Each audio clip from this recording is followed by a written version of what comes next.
Hot, hot, hot. Let's get cozy.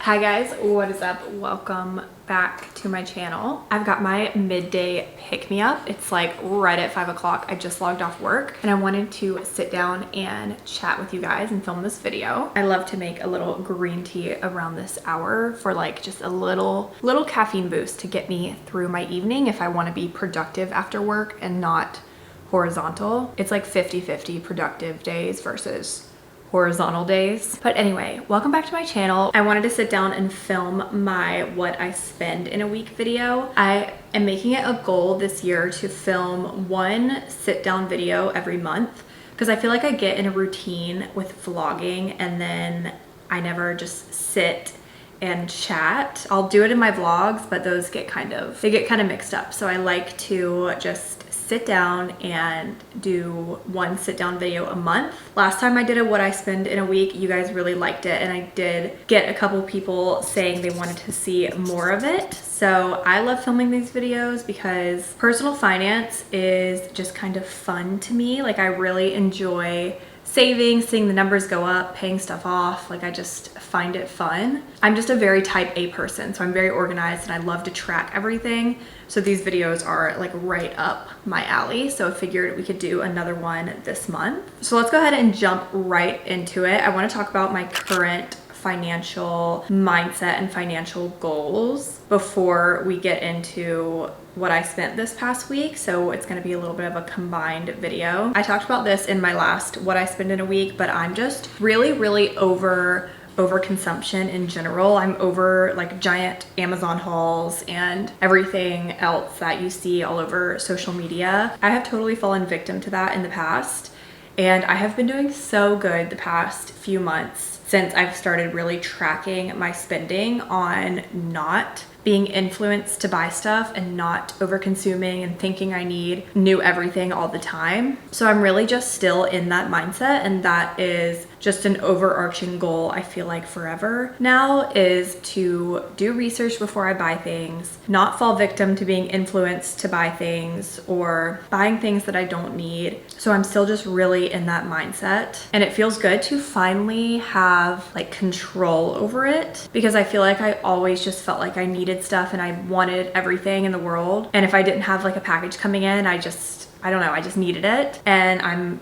so over that, and it feels really good to have that under control. I have also talked about this before, so sorry if you are a returning subscriber and you're tired of hearing it, but tracking every dollar that I spend was the biggest game changer for stopping my overconsumption. So that's my mindset with finances right now, is just to buy what I need. I don't need to buy a bunch of random stuff, which kind of goes into my current financial goals. My number one goal for 2024 financially is to save for our wedding.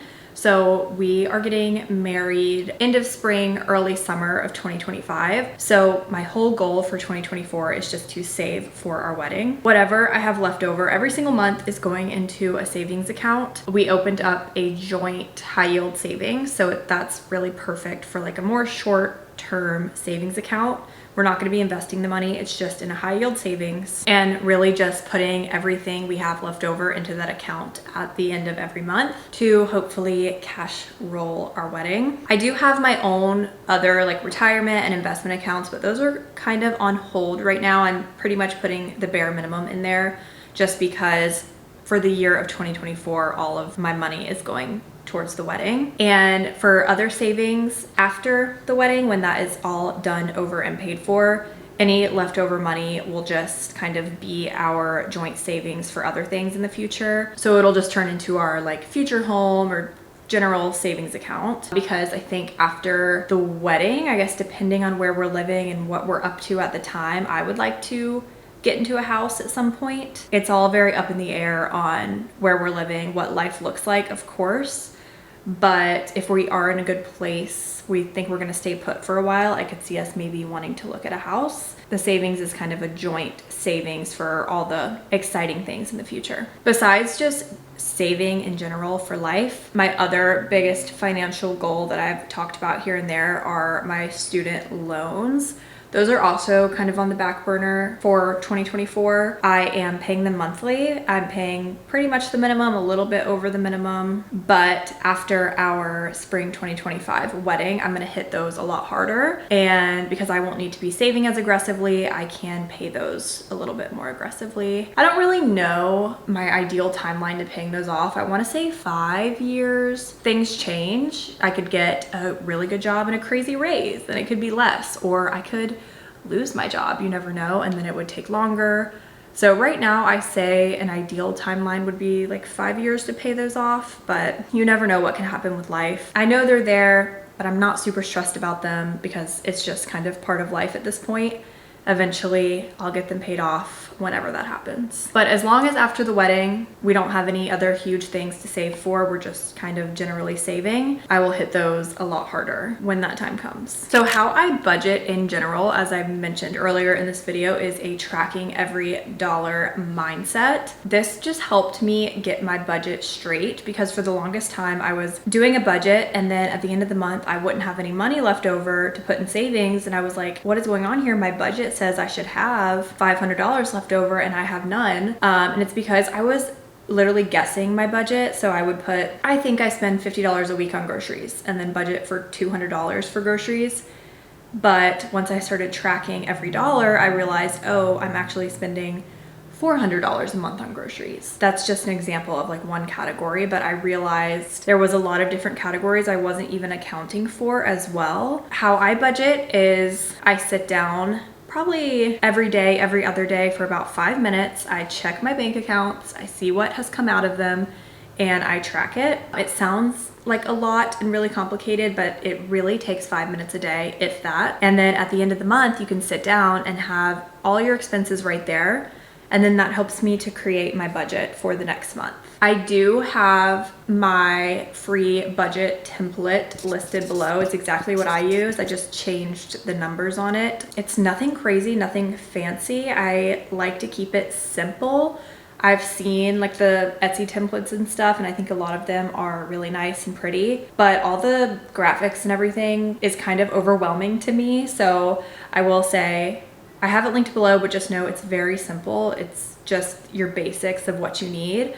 It has a spending tracker on it. It has your budget, debt payoff, and then investments sections. Again, super simple, but it's what I use and it's what works for me. So I will have that linked below if you do want to check it out. So then at the end of every month, I just sort my spending tracker by category and add up each category, and then I can see what I spent every single month.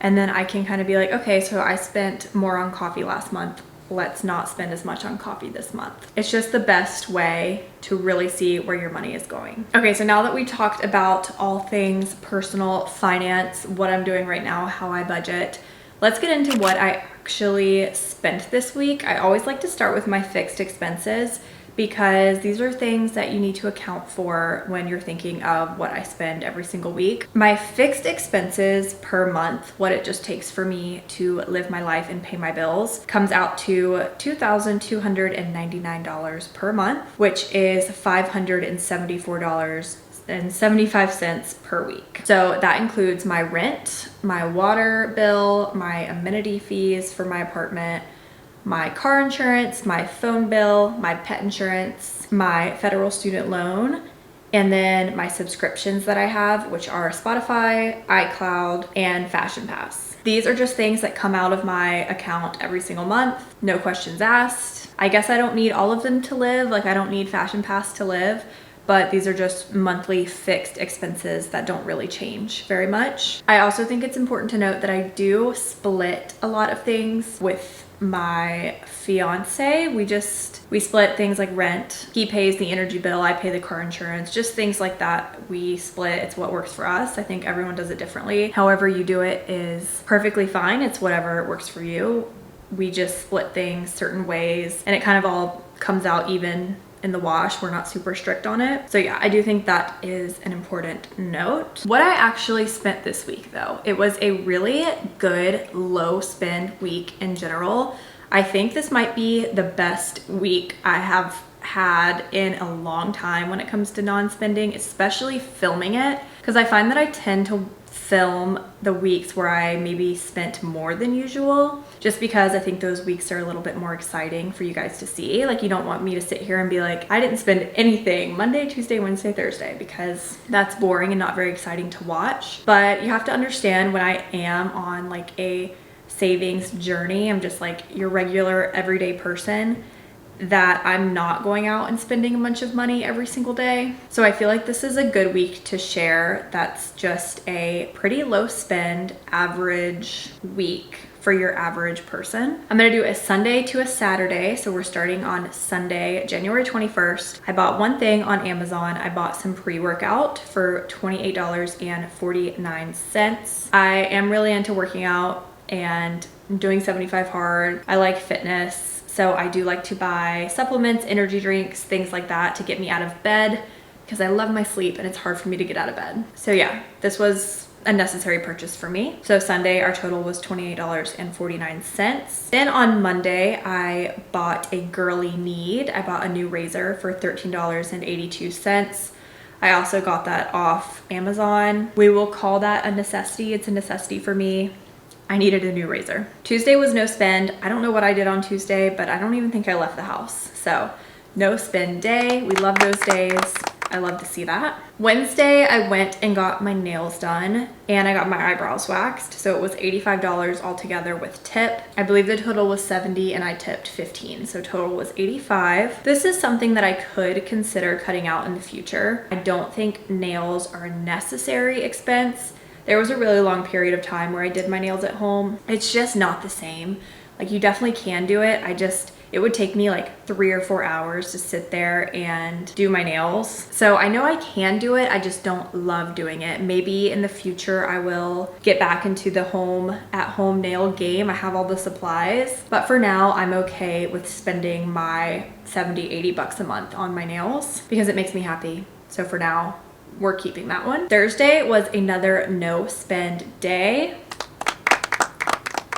I did go to a free workout class on Thursday, which I think is something to definitely take advantage of. Look up in your area. I won this free workout class because I went to another free workout class and I spun the wheel that they had and I won this free workout class. There's a lot of free workout classes in my area. So definitely check out the area you live in because you might also have some around you. Then on Friday, I had some friends in town this weekend. I was hosting people for a little festival in Tampa. So I needed to get just a few things like snacks for everyone to have while they were over here. So I got some groceries and that came out to $129 at Publix. I do usually prefer to shop at Walmart.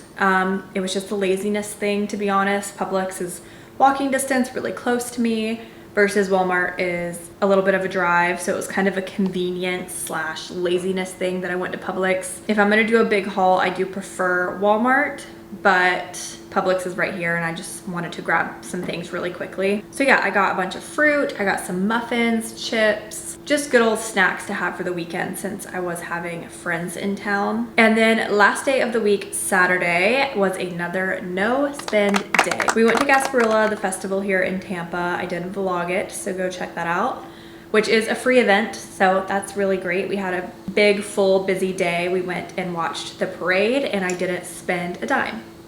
I should note, we did go out to lunch on Saturday, but my fiance did buy my lunch. I got some rice and beans and I think some queso at a Mexican restaurant. So nothing crazy, but for me, it was a no spend day. So for the week, like I said, I think this is literally the best week I've ever had. My total spend was only $256.31. I feel like that's so good. I'm really proud of myself. And then if we include my fixed expenses, so what I spend every month, my bills, it comes out to $831.06 for the week.